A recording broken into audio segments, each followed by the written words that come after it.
उत्तरकाशी के एक गांव धराली में जहां 5 अगस्त को अचानक बादल फटा और फिर पलक झपकते सारा का सारा इलाका बह गया।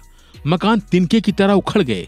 बाजार, बस्तियां, इंसान और मवेशी सब उसमें बह गए। बड़ी संख्या में लोग लापता हैं। सिर्फ उत्तराखंड में ही नहीं बल्कि हिमाचल प्रदेश हो या फिर कोई भी पहाड़ी इलाका, यहाँ पर हर साल बादल फटने की घटना सामने आती है।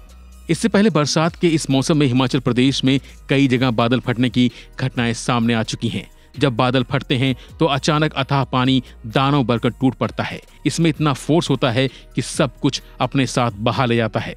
कुछ नहीं बचता। मकान ताश की पत्तों की तरह उखड़ जाते हैं। नदियों का वेग इतना हो जाता है कि उसे देखकर भी डर लगने लगता है। वही जानकारों की माने तो पहाड़ी इलाकों में बादल फटने की घटनाओं में एक दशक में भीतर तेजी से बढ़ोतरी हुई है। एक अनुमान के मुताबिक अब उत्तराखंड और हिमाचल के पहाड़ों में 1.5 गुना से ज्यादा बादल फटने की घटनाएं हो रही हैं।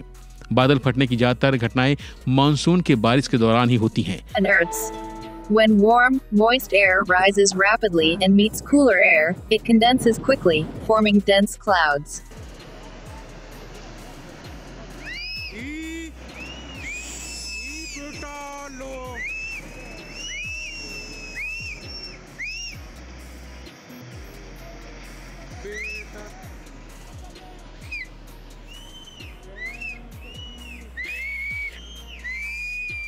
अब सवाल उठता है कि आखिर पहाड़ी और ऊंची इलाकों में इतने ज्यादा बादल क्यों फटते हैं? तो इसका जवाब है कि बादल फटना या क्लाउड बर्स्ट का मतलब है कि बहुत कम समय में एक सीमित दायरे में अचानक बहुत भारी बारिश होना।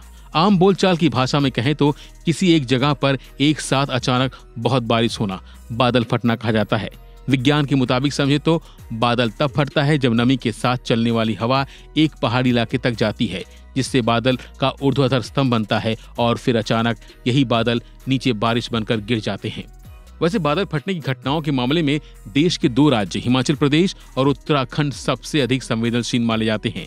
इन दोनों पहाड़ी राज्यों में अब मानसून की बारिश के दौरान बादल फटना आम बात हो गई है। विशेषज्ञों के मुताबिक जलवायु परिवर्तन के कारण आने वाले वर्षों में बादल फटने की आपदाओं में ज्यादा बढ़ोतरी की आशंका है।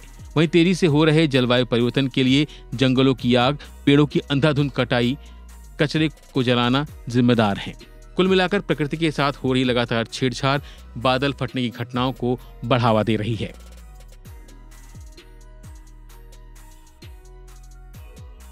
फिलहाल के लिए बस इतना ही। बाकी अपडेट के लिए बने रहिए वन इंडिया हिंदी के साथ। Subscribe to One India and never miss an update. Download the One India app now.